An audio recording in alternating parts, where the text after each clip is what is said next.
Hello, everybody, and welcome to Get Folked Morning Edition.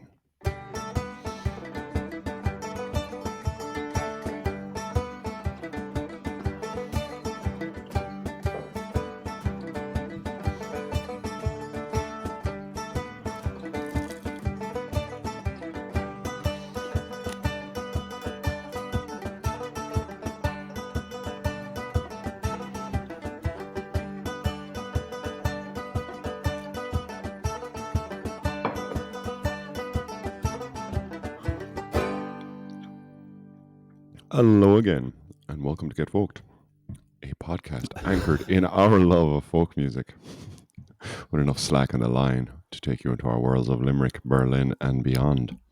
My name, as I eat my croissant and drink my coffee, is Andrew. Of course, it's a croissant. Of course it is. There's a croissant on the microphone now, I can just see, so I have to take that.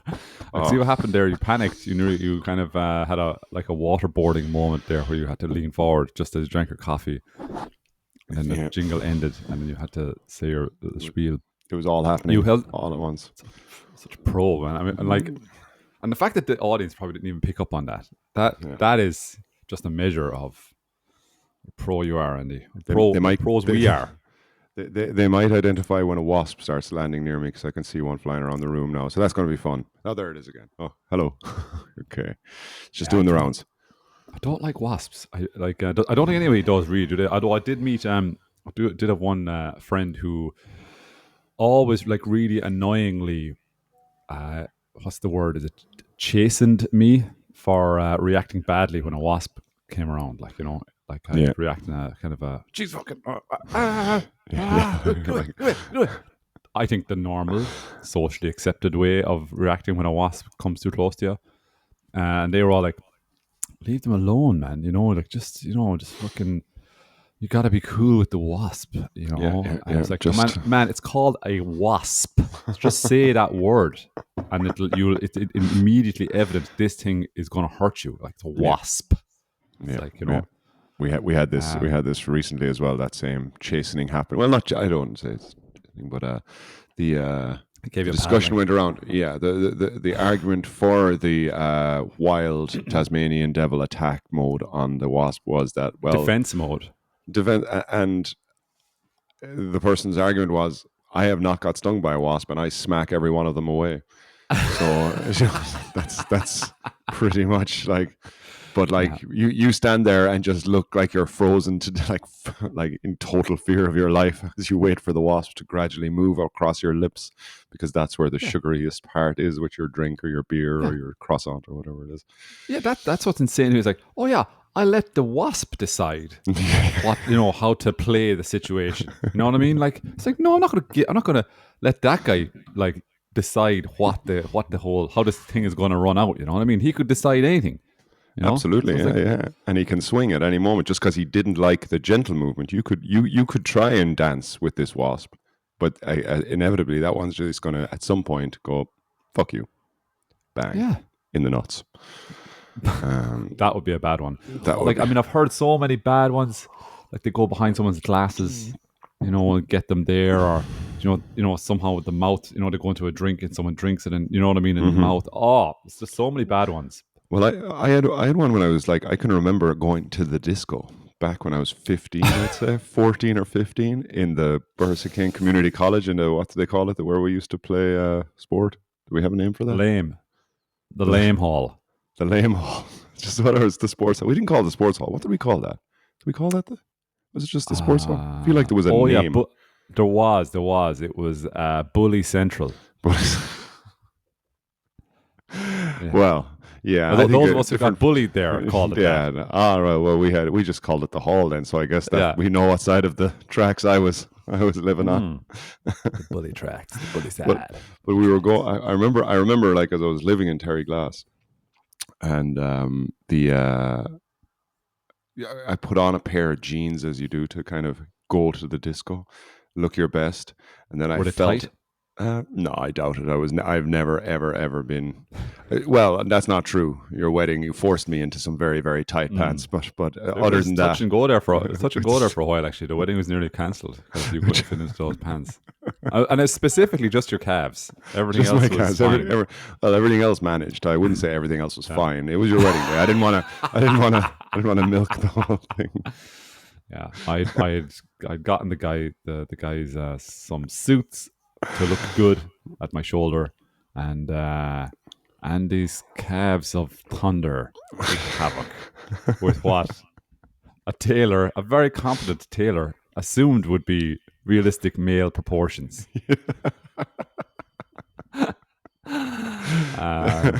Yeah, We've I never worked had out one well of these though. before. Oh, we did. We did. It did. It was It very did. it was very funny though, because like it was really funny, because we'll get back to the wasp thing in a second. You go into dance, but just on the wedding thing, because like when I gave you the pants, without even looking at the pants, you instantly sensed danger. You were like, somebody else now has bought me pants. This is well worn territory for me here now. I know there's potential for difficulty here. And Yeah. sure enough, when you saw the pants, let's say similar cut pants on me, you were like, this is not going to work. It's not going to work. And it was so funny because you got the pants like 3/4 of the way up, and then the rubber met the road there. That was where the calves were supposed to enter the equation, and then that was where it all roadblock. Traffic was backed up. Oh, jeez. yeah. Yeah. They were Yeah, very. and then I old. remember. Yeah, and then I remember. Yeah, you've got them on, but by God, it was tough going. It And was. then immediately after the dinner, you changed into cargo shorts. No. I don't think it Was was it, no? immediately After after. dinner? No, I think it was more towards the. I definitely kept it civil till midnight, and then Oh, I was it switched that over. late? Definitely. Really? I thought it was like when the tables were cleared, you're like, I'm gonna do No, everyone I a think favor here. no, no. Your memory may be better than mine on that day. I'm not sure I don't exactly. just to be clear, I don't see any of this as a bad thing. I think No. It would be. But I just don't think want the that's general probably a public good thing. thinking. If I do get the job again at some point, if a listener just wants to call in and say, Andrew, can you wear these very tight pants for me? He'll do it. I He'll do it, but just be prepared. It mightn't work. That's don't all. want him to think that like I'm against it. Like but it's a bit more. It's a bit more sadistic. I wear the tight pants now just to hurt myself. Well, let me just tell you, the results were fantastic. Fantastic. It looked beautiful. That's all I will say. So, Yeah. Anyway, But, back to your baggy jeans. Those tight pants. You know what my system is to the reason I know is like a guy I remember years ago, a guy when I was living in near Abu Dhabi, and a guy I went shopping, and I was shopping with another person, which I don't do and I haven't done. I never really ever did, but I think when you're out in a foreign country and you're just kind of, you don't really know people that well, and you're kind of going shopping, and then you end up going into a shop together, and it's just I know probably people are listening going, what the fuck is wrong with this guy? Like, of course, No, people the go thing is, shopping together. No, they don't. I agree with you. You never go shopping. You only go shopping with another guy in the hope that it's going to end up in a bar. Possibly it's going to end up in pints. So we'll roll the dice. It's a weird precursor to pints, though, as well. It's like we're out shopping for what? That would segue nicely into like, that's got a lovely pair of jeans there now. And I'll tell you how I work it, or how I have worked it. It's only happened to me 2 or 3 times. And again, it's been when I've been out, like let's say abroad, contracting, don't really know the people or whatever. They'll go, I might need to go to the shop to get a few bits and pieces. And it might be clothes, it might be whatever. And I'll be very like, yeah, sure, we can go for a stroll and see what happens. That's the way I'll play it. I'm like, I'm not discounting the shops, but I'm also not discounting anything else. Yeah. And I actually have to reverse on. I did have one particular nice experience with a mutual friend of ours who took me shopping for a suit, or didn't take me shopping. I needed a suit. Yeah. He's a pro suit guy. But anyway, he dresses very well. That was nice because he was able to but he was into like exactly where things should be and distances. But that's even me trying to That's kind of different because then you're going with like an expert. I'll use the word expert. And Absolutely. like, you know what I mean? You're watching And it's somebody with a bit of knowledge, you know what I mean? Guide you along. Whereas, I mean, if it's just two normal dudes going looking at cargo shorts, it's like, what are we doing? Nobody's an expert here. But to get back to the point, my system is put your hand into the foot, like the end of the leg, and just stretch out your fingers and see the kind of, you can gain a kind of a general, oh, this is not going far, which means my calves are going to go a little bit further than that, which means we're done. So like I just bomb through pants in when I am shopping, I'm just like, nope. Oh, here's a big one. That's just and then I look at the style afterwards, like the colors, whatever it is. Oh yeah, okay. Well, that's a good hierarchy of like needs, let's say, because it's just surely function beats style, I would say. No? Well, yeah. It has to. If the pants aren't going to fit, if you're going to look like the guy who turns back from the Incredible Hulk into the normal man every time you put on clothes, it doesn't matter what the color is. Exactly. You know? So yeah, Bruce Banner. There's a little tip for everyone if they ever need to. If they have giant, all you big calved whales out there. That's how you check. Yeti shopping. Yeti.com. I'm sure it's already there. Yeah, Yeti's a cup brand. Yeti make like thermos cups. Oh, are they? Anyway, well, they're like coffee cups that keep your coffee warm. They're really good. They're quite expensive though. Okay, no, I don't. Anyway, the wasp. Then. You went to the disco. You were going. So I was going to disco, and I was in the disco, what we call the back kitchen, and I was putting on this pair of jeans, and the next thing I felt a tingle just in the inside of my flesh above my knee, and I was like, what the hell is that? Like, and sometimes there's like a thorn sticking into you, like there was a thorn in your clothes, and it just kind of poked you a little bit, and it kind of like, so I just need to take this off and inside out, just give it a rub down or whatever and get it out. And that all sounds very sexual when I say all those words together. When I listen back to that, that's I'm still hung up on inside my flesh. That's what I'm still dwelling on. But it's anyway, Sunday morning, by the way, everyone. So happy Sunday morning, the Lord's Day. I've just we're all just back from mass. So we're all hypersexualized. That's where all this naughty tones are coming from. Go on, Andy. Bless me, Father. Also did confessions.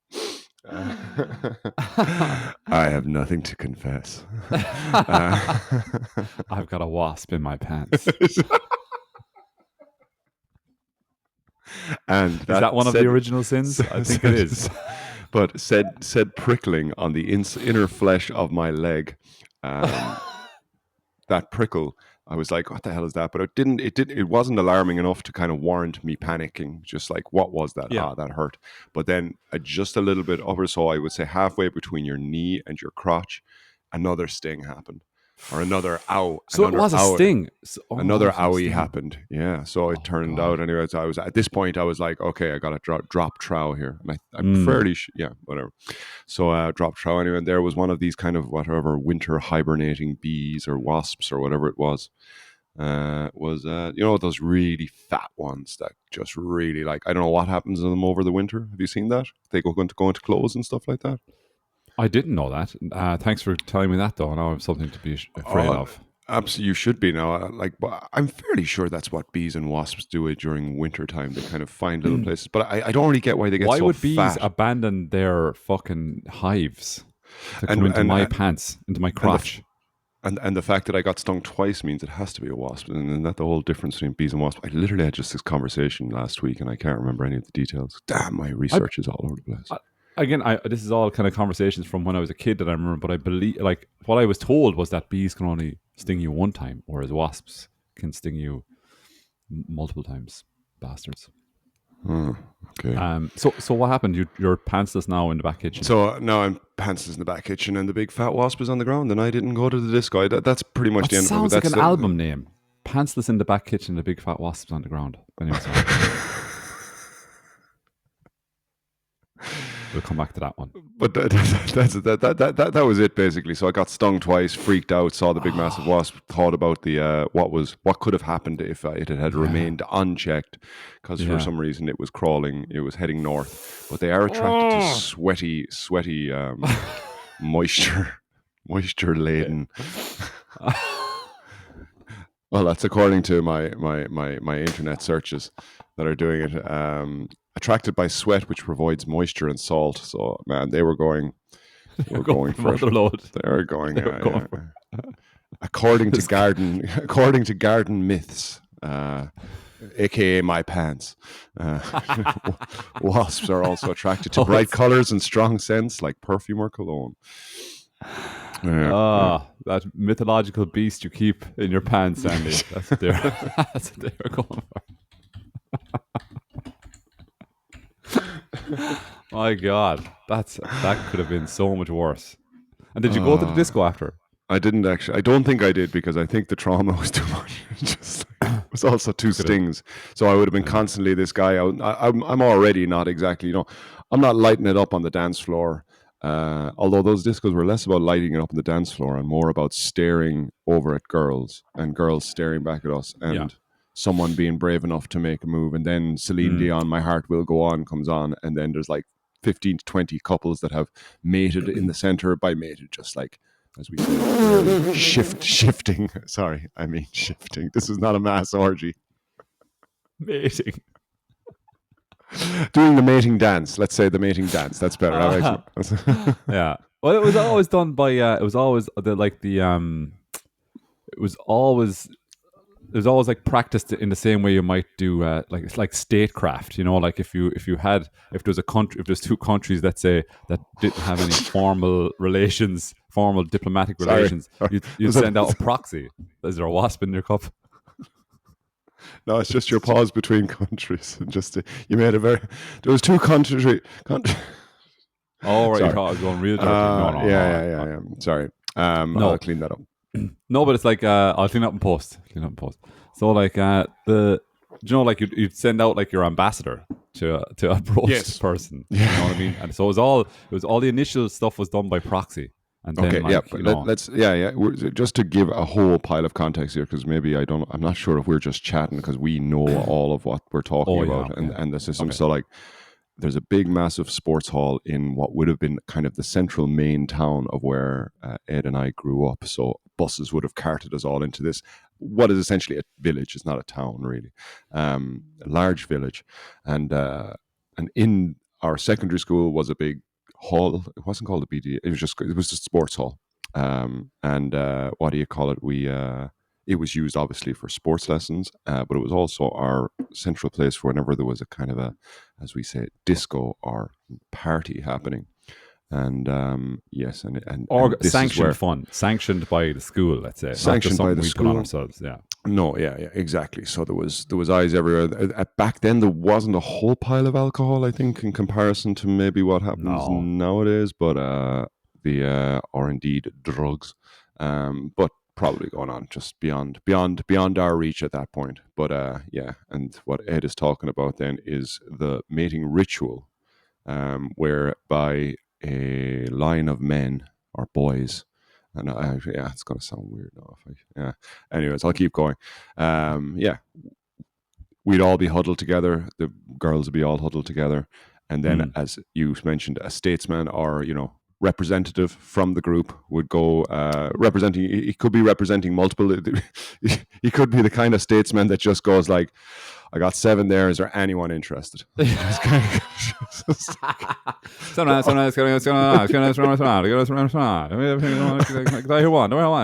sorry, you're an ugly bastard. They don't want to shoot you. Or indeed, you were sent out for one in particular, focusing on one. Yeah. But then again, that's like, isn't that Nash's theory? The whole like, if everyone's going for one. I think that's what Beautiful Mind was about. It was basically, if you watch A Beautiful Mind with Russell Crowe, you'll find out what it's like to. It's pretty much about our childhood upbringing. We were practicing economics, basically. What we were doing, high level economic theory is what was going on at those teenage discos. Exactly. So we all had to make sure we weren't focused It on the certainly, one. But some of it us, certainly wasn't shifting in my case anyway. Yes, no, no, I didn't shift anyone. I practiced high economic theory.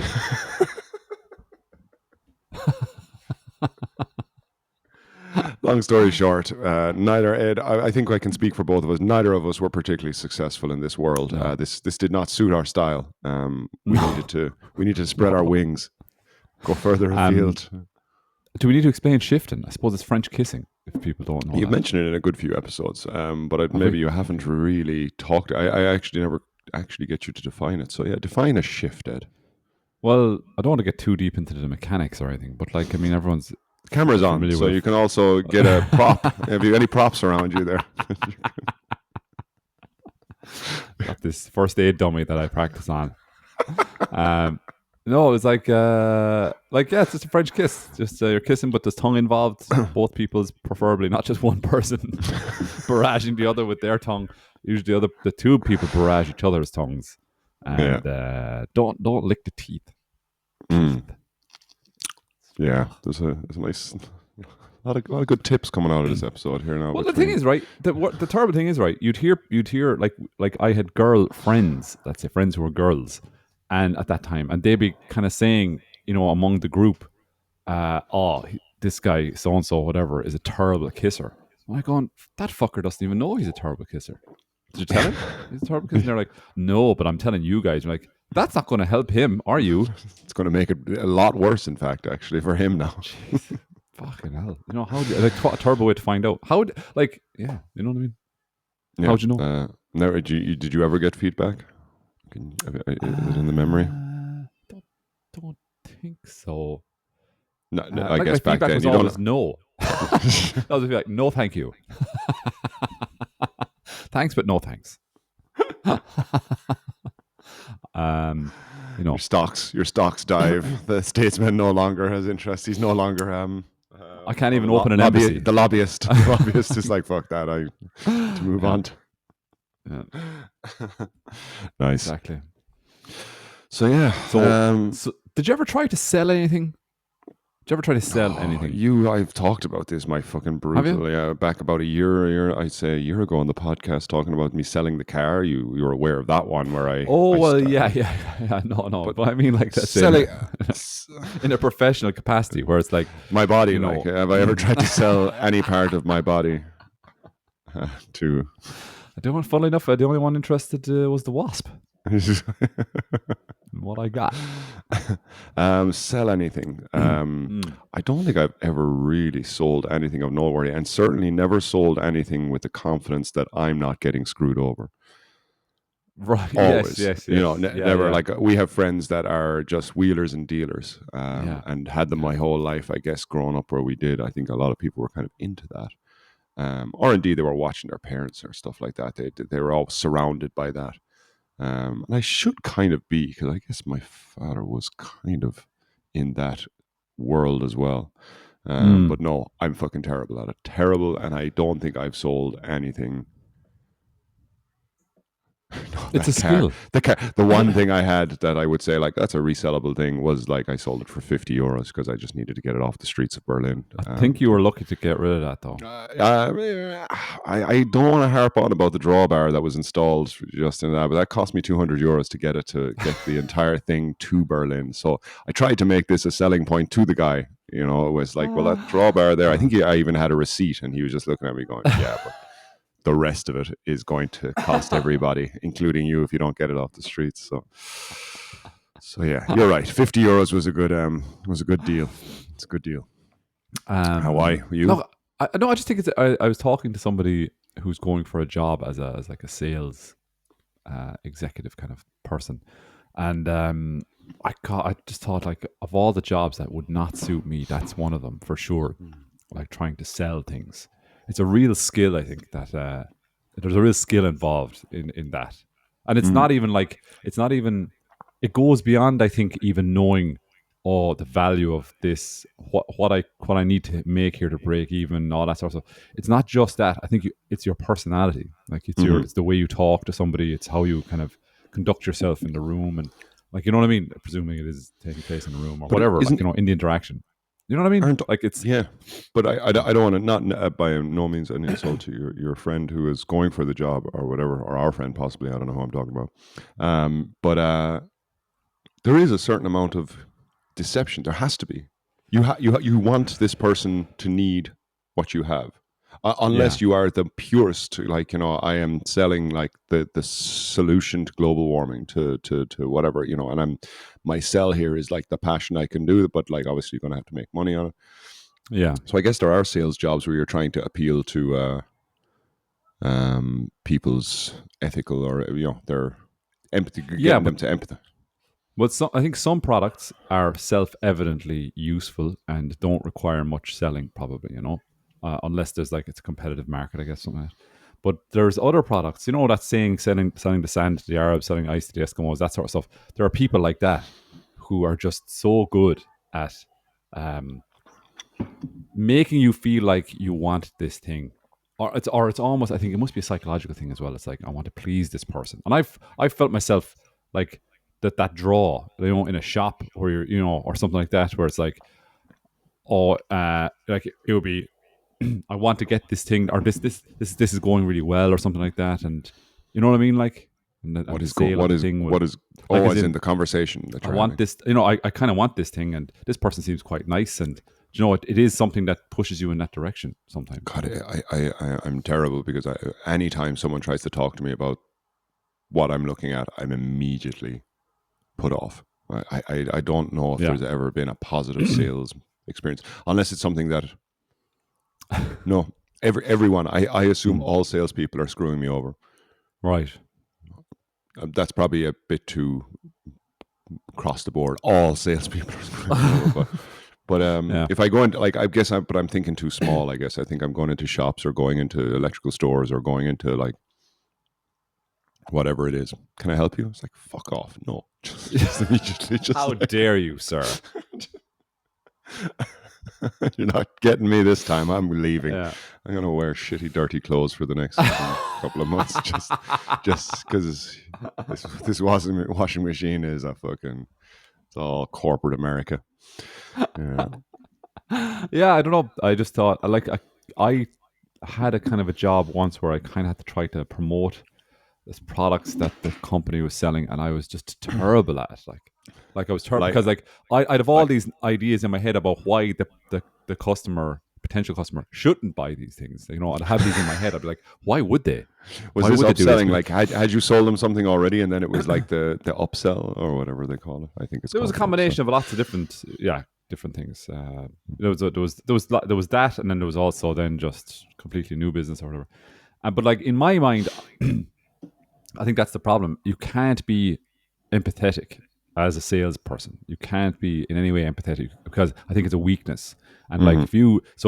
if you're able to see it too much from the other person's perspective in an empathetic way, in a calculating way, that's fine. But in an empathetic way, then it's going to hurt you. You're not going to be able to sell the thing as much. And I just remember being in a situation where I was like, I had all of the reasons why the customer shouldn't take this thing from me, in my head. I knew them all, and they just rattled all these reasons off. It's like they were reading my mind. and, I Like had, and I was like, Eminem. yes, interesting, yes. We'll put you on as a maybe. That's terrible. Yeah. It's probably a bit of misdirection is heavily needed as well, isn't it? Like, as we Drop your pants. just Just drop your pants straight away. sorry, what were you saying? Sorry, I think I've had a wasp in my pants there. Sorry about that. Sorry, just anyway, these products. Aren't you going to pull up your pants? I don't see any reason to. No. Could be another Wasp. wasp situation. Sorry. No, but yeah, no, I've never had a sales job ever. No. Apart from like, as in the basics of like the basic necessities of like people, cigarettes, and although I've never pushed cigarettes, that would be a fun one Basic to do. necessities like cigarettes. well, what a small shop provides, because like, okay, like bread, milk, eggs, vegetables, Nicotine products. nicotine. Okay, Life's so basic needs. staples. See, I'm still getting a little kickback from the That was good. Dude, you just slipped it in there. You're going to need cigarettes with that bread, right? You were really good, Andy. No, you really played yourself down. And you get them hooked on the thing that's addictive. So they'll stay coming back. Oh, That's very good. but I think the idea of the upsell was lost on back then because not that it's a modern thing, maybe it's not, but it feels like it's definitely more in the like everyone's offering something for free now, like most things that you go online or whatever, Yeah. and this is really cheap. But why don't you get this? Even down to the point of like, honest to Jesus, like the odd time that I would buy a bouquet of flowers or whatever it is from like just down the road there's a shop down the road and lovely people running it or whatever. They're always very friendly as they should be as salespeople. But like no matter whatever I say, like so like you can buy the set one that's put together and sometimes I do, but so other times I'm like, okay, I'm just going to put this together, know exactly what I'm getting because, like, whatever they're throwing shit into those ones as well. The stuff that's dying is going to be dead now. I'm suspicious. Again, I'm a very cynical purchaser. I'm not. I'm not.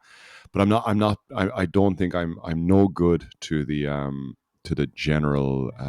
We have friends that are kind of into this world of kind of selling and so selling products or selling courses and things like that. Yeah. And a person like me is just they're not interested in them because I'm just too. There's no point in trying to crack me because not that I'm like great, but I'm just too fucking cynical. Right. Yeah. Do you know what I mean? I do because I think I'm kind of the same, to be honest. Yeah. Yeah. Like I'm the world's worst consumer. Yeah, exactly. So, but anyway, in this, as common is that like whatever I buy in terms of flowers, they're like, you might say like 3 roses and 2 blah blah blah, and they'd be like 4 roses. Would you like to? And they pick up the rose and they start putting it in, and you feel like a dick for Nice. saying no if you Put that don't fucking want thing it. Like, back. so This person is not worth 4 roses. I'm sorry. That's what But they're it's getting you to just, say. but they're just really good at it. And they're just it doesn't matter how. Like I've been there a couple of times, and I just like sometimes I push back, but most times I don't because and then I just get like, well, I'm just going to fucking go down to fucking Tesco and buy fucking. They won't Yeah. question me there. They'll just let me be. Leave I'm me going to alone pick to do some my business. dandelions. That's what I'm going to do Yeah, exactly. on my way So home. yeah, but the upsell thing, like, I don't think that was a massive thing. When did that start? Like really becoming? I don't know, but the thing is, I don't know because I never had to pay attention to any of that stuff until I was in a kind of a job that it was kind of required, and yeah, I think do you know what? I think I'd be better at it now than I was. I still don't think I'd be great, but I think I'd be better at it now because it was such a surprise to me then, or something. What And would you what would you bring into the game this time that you didn't have before? Well, obviously, apart from the knowledge of what it feels like, but I just think I wouldn't be dealing with the kind of surprise element of having to do this, or like, I mean, you know what I mean. I like, the way sometimes when you have a new situation and you go, oh fuck it, and you're shit at that situation because you were burdened with all the newness of it and the anxiety that comes with something being new, and it was very distracting. But then you go away from it for a while. Your mind gets used to that situation having happened, and then you might come back to it, and it's not a new situation anymore, so you're not as flustered. yeah, That's what I mean. Yeah. Okay, yeah. I actually know. I don't think I bring no further technical knowledge or expertise or strategy or anything like that. Just I think I just be more aware. I just be more self-aware of how shit I am. Hire me, please. No, it's more of a less shocked. You know what I mean? It's not good. You're not going to perform well in any situation where you're shocked. Yeah, Or you know what I mean? Or you know what I'm saying. I do. But I do get that that's not a ringing endorsement of my sales skills just now. It's that last sentence.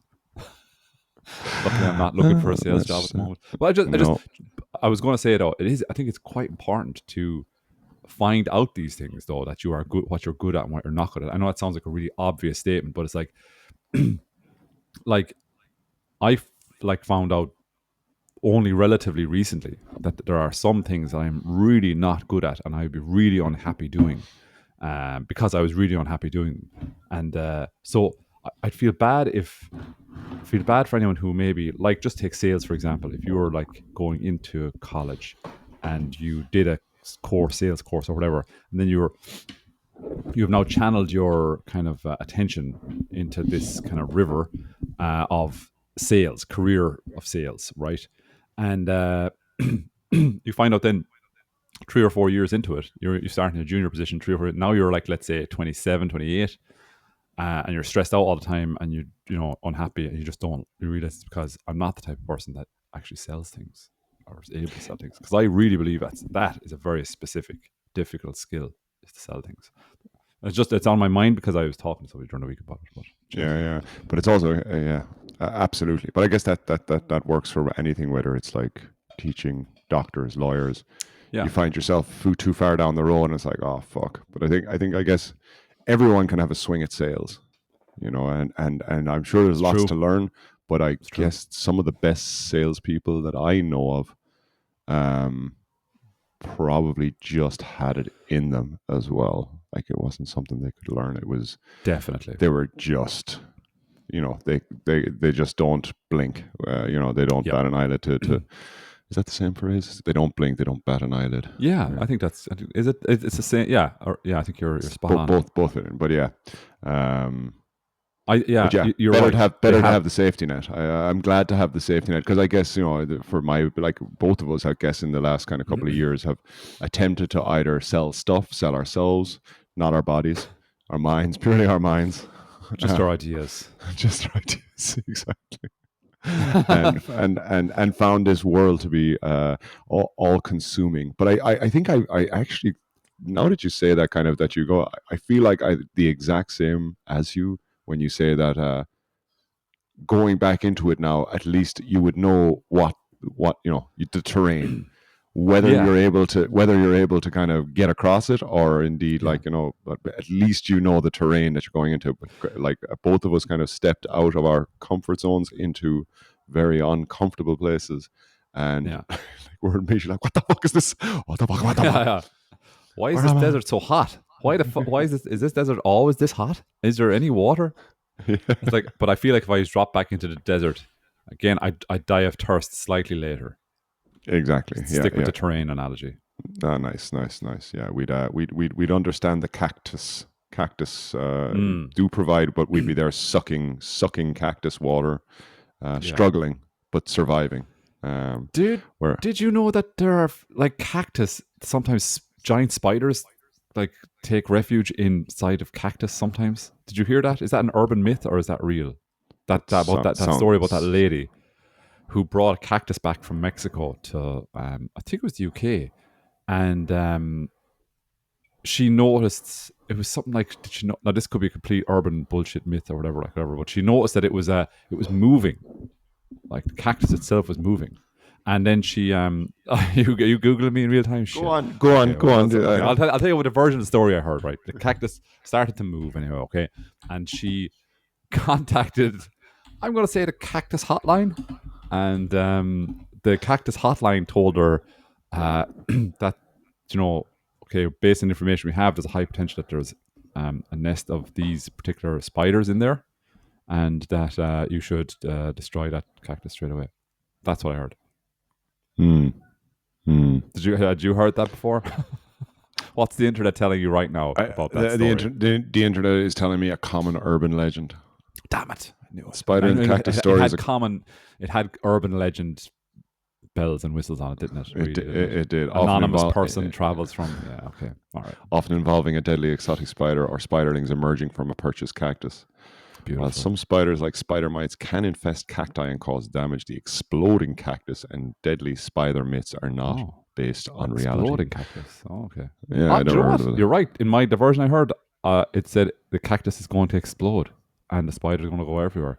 I purposefully left that out because I thought this is going to hurt my case here for this story It's if just I like, bring in exploding cactus. but you know what? The credibility is going to go. Maybe I was wrong to Gulu. Maybe the whole point of, this is our angle, is that we live in ignorance for a week, and then sometimes fix that ignorance, and sometimes bathe in it. I kind of Stew. liked stew in our own ignorance, the juices of our own. I feel like that's a good symbol for our if we ever get round to making a symbol, or what do they call a branding logo. logo. That's it. Yes. 1-1. That's a nice image of both of us just in a giant pot, staring out of it, stewing in our Stewing own in our own ignorance. ignorance. Beautiful. That's a There really you nice go. idea. Let's do that. I think that's doable. That's Let's the first solid logo idea we've had since the original logo idea. So I think we should do that.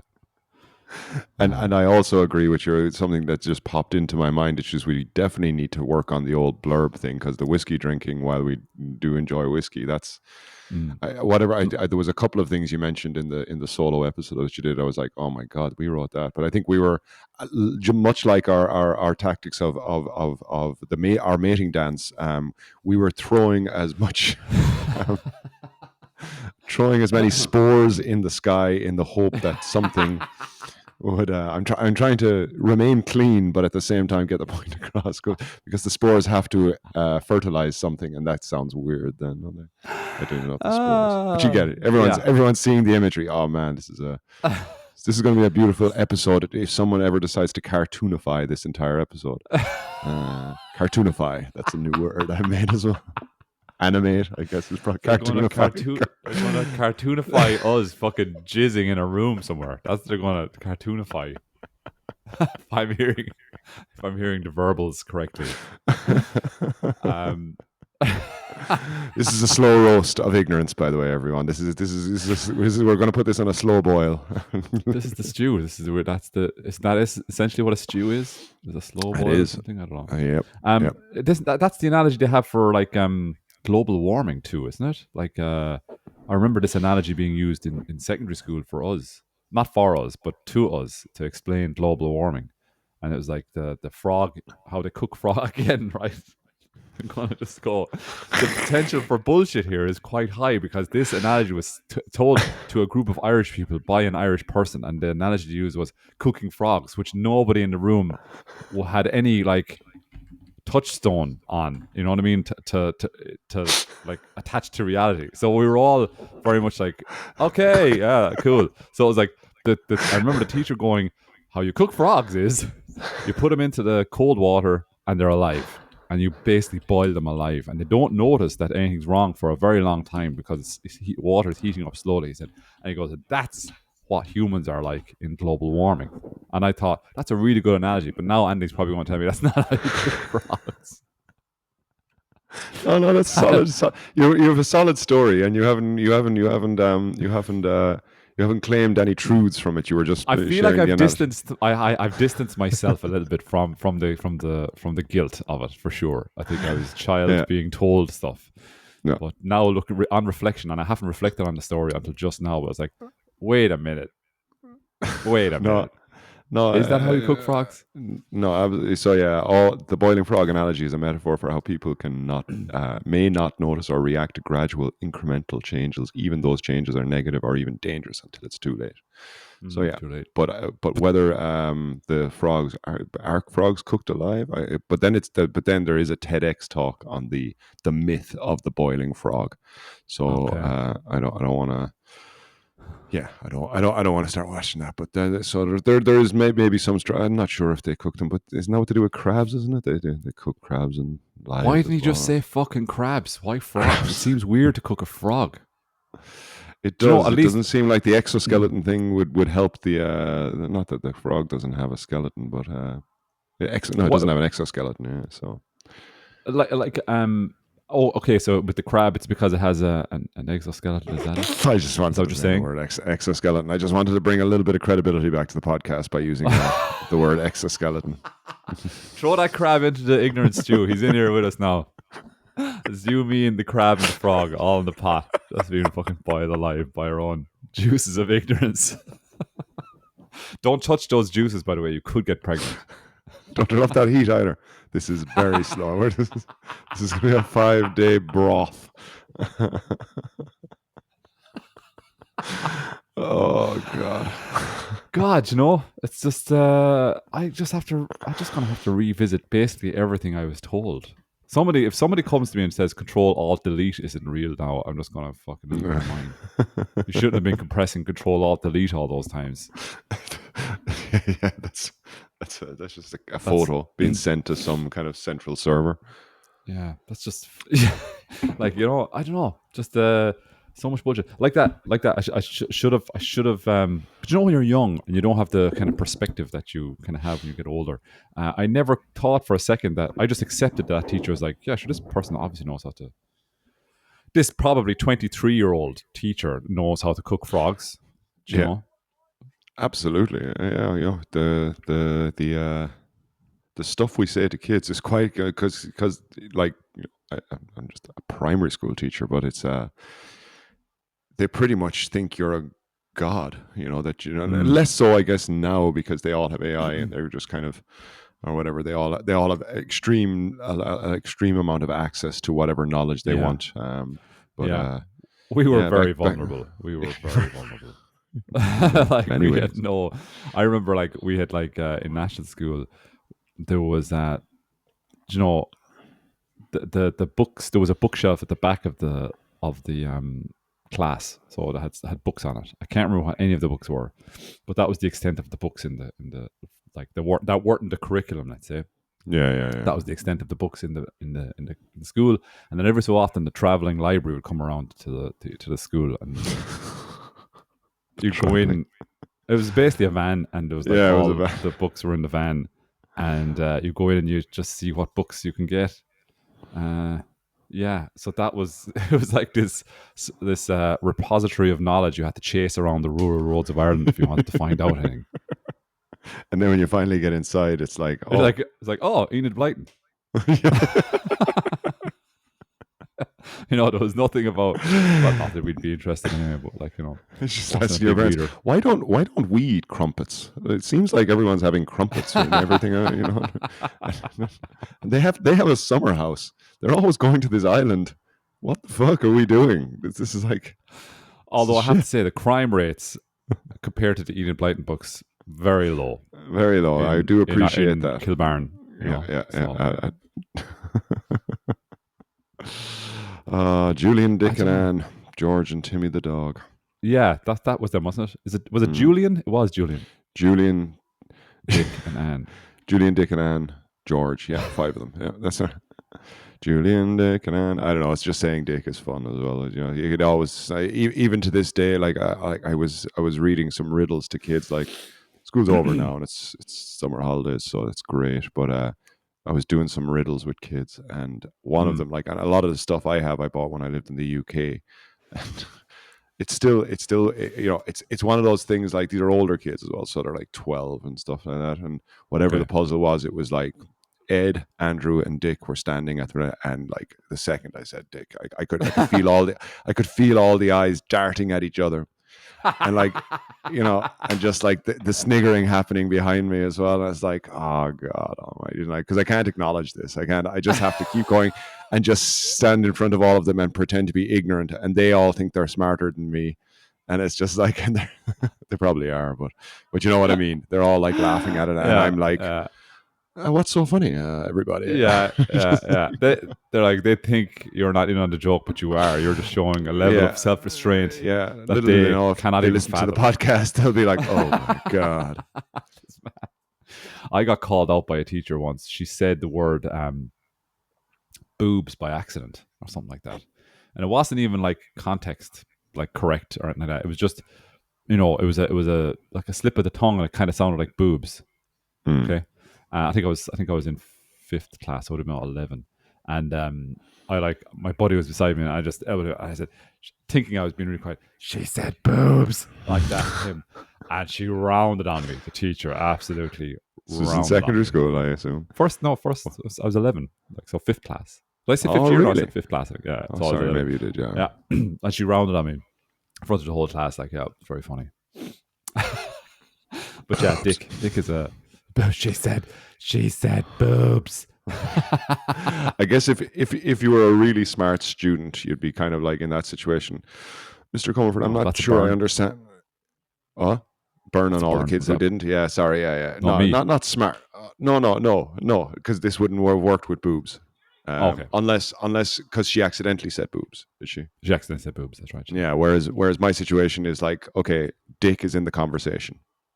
However you're interpreting, it's like I have brought Dick Yeah. into the classroom Yeah. and it's there. So Yeah. if another kid could be sitting down and just notice this and go, okay, opportunity, and then just go, sir, Mr. Comerford, I'm not sure I understand what Dick is doing.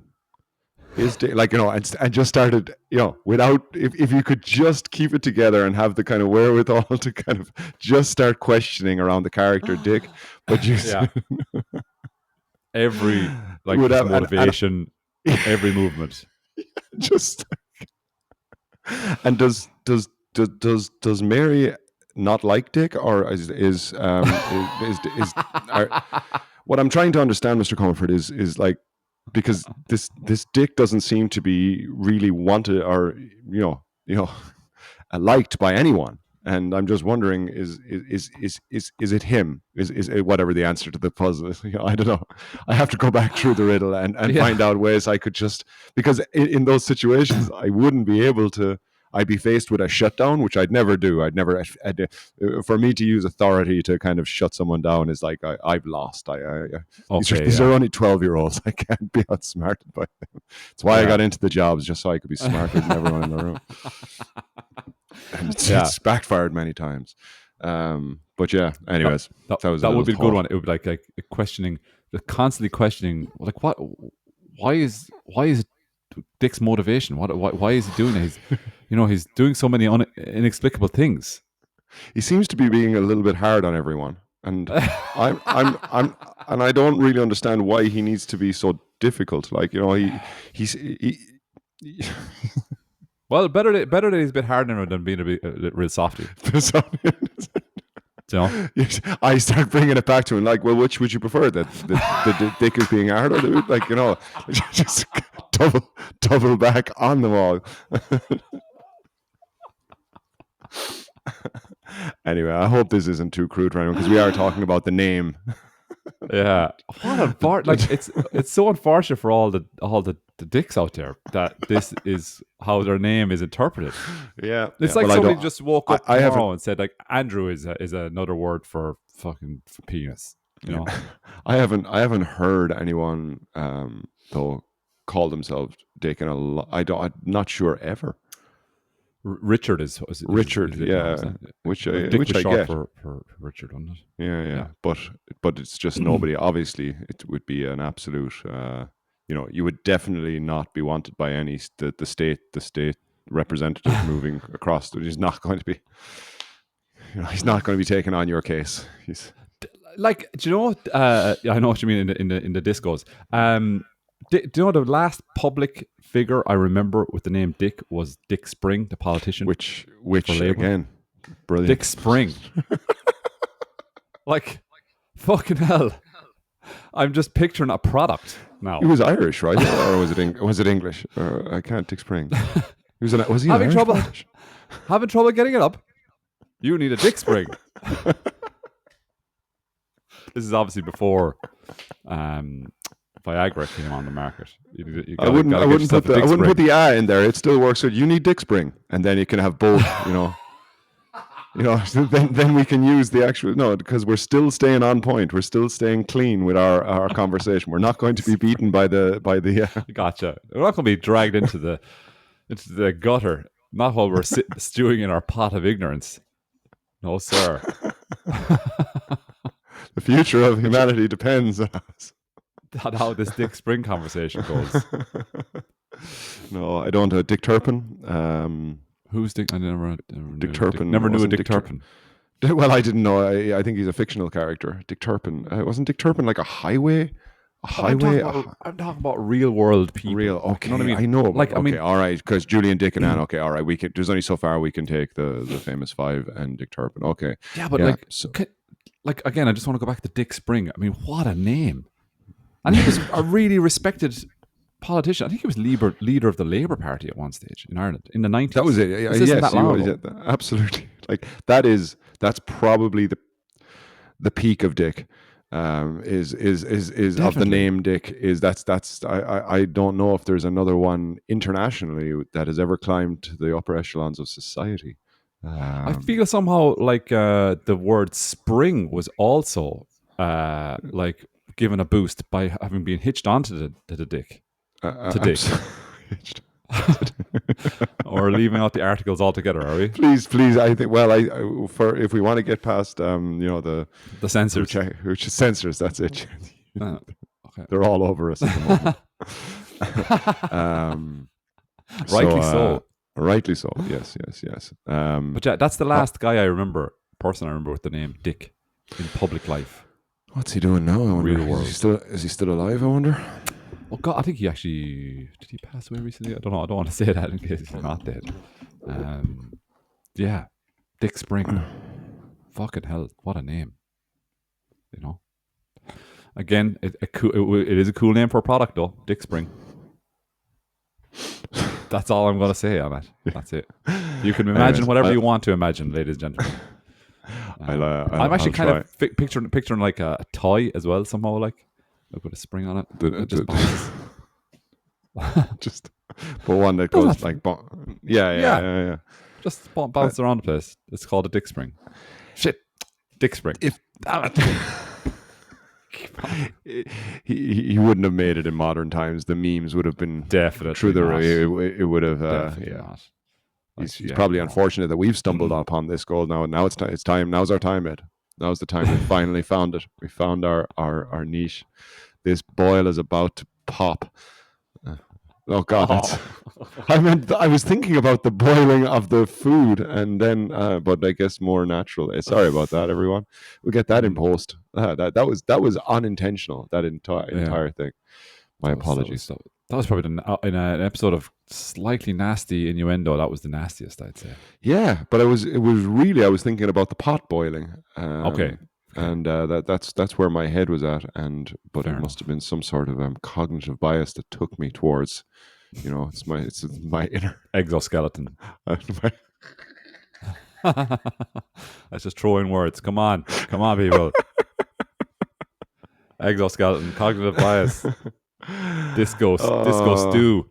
We're in the disco stew. We're almost at the end of the episode, man, and we never got to talk about a couple of things, which was congratulations to Shannon Rovers on winning the North Championship. I know you mentioned that 2 weeks ago. Never got to talk about it. Just want to repeat again that I've never been beaten playing for Bersa. Who did they beat though? Who did Shannon Rovers? And what Eddie did not mention, I think, in that episode was the fact that I used to play for Shannon Rovers and then transferred to Bersa. And I remain undefeated against Shannon Rovers while playing for Bersa. Bersa have been beaten by Shannon Rovers, but I personally have not. You've been browbeaten. Oh God, have I been browbeaten? Jesus Christ, many times by good friends. I remember one particular incident where a pool cue was dropped in the ground, and I was forced to pick it up like the dog I am, like the dog playing pool I am. Anyway, that's a very specific story of a game. What was it called? Killers. Yeah, lots of people. But anyway, but I still remain a fan of the Rovers, and may they continue to represent Lower Ormond with dignity and aplomb. Well said, Andy. Thank you very much. Also, Tipperary, congratulations to our Tip boys. We did it. Fucking did it again. Oh yeah. We're back. Number 29 or number 30, I'm not sure. I can't remember. There was a number being thrown around. But you didn't go, no? I didn't go, but I did watch it. I watched it in Paddy's in Terry Glass. It was brilliant. It was really good atmosphere. Nice. Oh, great. Yeah. Really, really good. We watched it here on the old couch. Yeah. I was really into this one. Yeah. I missed. We've had a couple of watching parties here during my time in Berlin. I did miss having the crew around me though to talk, because it's always a good laugh with the amount of cliches they can fit in to like 2.5, 3 hours. Oh my God! It was actually something I wanted to talk to you about. I had a couple of them, but we can leave it for next week. But cool. Yeah, it was a very, very. They're always fantastic with their one-liners. Just like the one-liners, cliches, and the slow-mo cams. I mean, second to none. Yeah. And you will inevitably, and it will probably happen today as Kerry faced Donegal today, which is at some point. I know I've got about 15 seconds to get this done, but like go. As the commentator goes from Berlin to Bangkok, from Cairo to Cairo. They love to kind of like, we are united around this one day, everybody. So. Up the kingdom, up the, what do they call Donegal? Whatever they are. I'm going to press this button and talk over it. Go for it. Oops, it is. Oh, sorry. Oh, you made a hash of that now. Making a mess of this. Jesus, Oh, would God. you just leave it alone? What are Thanks, they called, everyone. is it? Yeah. No. The orchard? No. I don't know. Stay talking there. I'll Google it. I'm using. This is my thinking face. If you're watching the video, I've got my thinking face on. So. Okay. Yeah. No, it's not coming up for me there. We'll have that for you next week, everyone. Yeah. We've got 3 seconds to say goodbye. We love you all. Goodbye.